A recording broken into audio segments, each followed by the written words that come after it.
Before we get into that conversation with Ralph Matech about his new book, Ramaphosa's Turn, Can Cyril Save South Africa? Let's talk about the heavy rains very quickly that are falling in the Western Cape overnight. Some places like Grabouw in the Overberg getting up to 60 millimetres of rain. Heavy downpours and gale force winds have resulted in flash flooding across large parts of the Cape Peninsula. Let's cross over to our reporter in Cape Town, Nomowethu Solwandle, to talk about the current situation that's caused by the heavy rains. Nomowethu is in Dunoon, in an area called Soweto. Talk to us about the conditions at the moment, and it's an interesting place that you're in, because I think this will give us a true feeling of what the residents are feeling on the ground.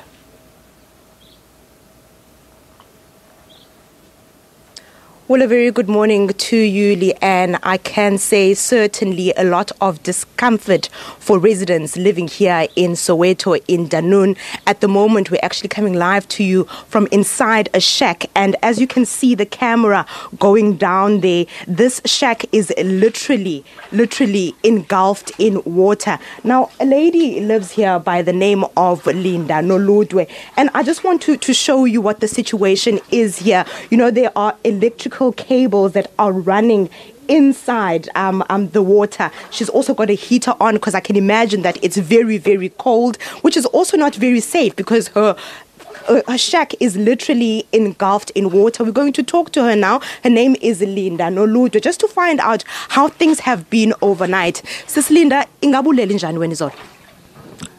Dilele ndifrizile ndinje cause once kunethe lo 80% or 100% ulife wakho basebhedini thina bahlali baseSoweto.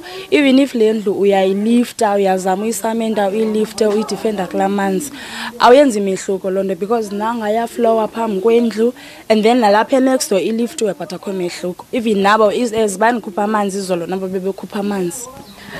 Dibona apha kukho intambo zombane, kukho ihita apha. Siyayazi ke lento bana ayikhuselekanga sisi, kodwa kutheni usenza kanje?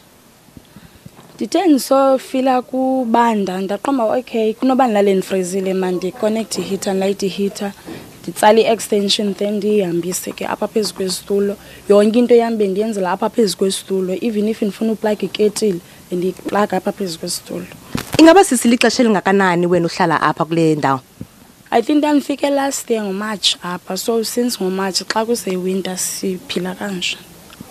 Enkosi kakhulu ngexesha lakho. Well, that there is a resident here in Soweto, in Dunoon. She lives in a one-bedroom shack with everything inside. And as you can see, her shack is literally engulfed in water. All her furniture. She says she's been on her bed. She's been unable to leave her house since the rain started on Friday. And this is her life, she says, since she started living here a year ago. And we've showed you some electrical appliances that are literally running inside the water here. Certainly not a safe situation. And when I was speaking to residents a little bit earlier on when we were making our way here, she says, you know what, it's not only about the flooding, Leanne, but because they don't have toilets in this area, they use an open field just adjacent to this area to relieve themselves. So when it starts raining so hard like this, literally everything,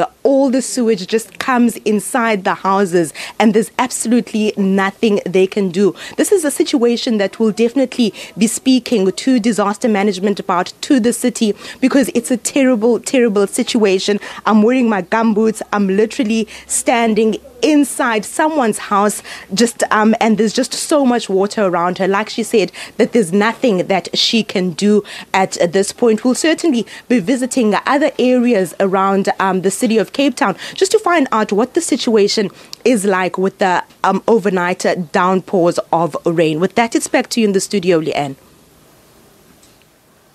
Nomowethu, thank you very much for the update here on Morning Live. Goodness me, that is not a pleasant situation at all, and really giving you the picture of what's happening there. But wow, that is a very unsafe situation. I would quickly advise her to switch that heater off no matter how cold it is. I think your life is more important at this stage. Let us take a break.